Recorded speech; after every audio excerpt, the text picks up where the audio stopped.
In this example, we will be evaluating the square root of 43. To do this, we'll approximate the value to the nearest tenths place decimal. We're going to look at perfect squares nearby to 43. Examples of this are 6 squared, which is 36, and 7 squared, which is 49. We can see that 43 lies between 36 and 49, so we can write the following inequality. 36 is less than 43, which is less than 49. Now we can take the square root of all of the values in this inequality. The square root of 36 then turns into 6, because 6 squared is 36. The square root of 49 then turns into 7, because 7 squared is 49. Now we have the following inequality. The square root of 43 is greater than 6, but it's less than 7, so it's between these two values. We can now find a decimal between 6 and 7 that when multiplied by itself gets us around 43.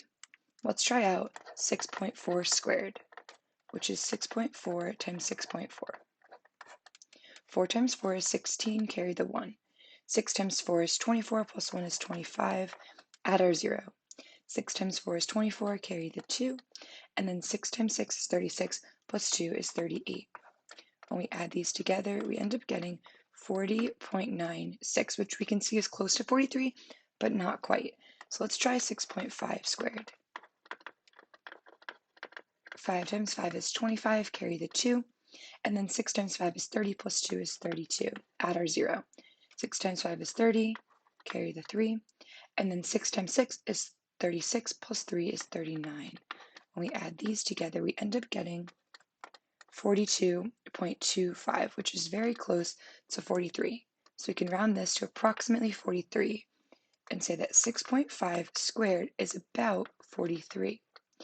Now when we take the square root of both sides, the square root and the squared cancel on the 6.5, so we end up with 6.5 is approximately the square root of 43, and this will be our solution.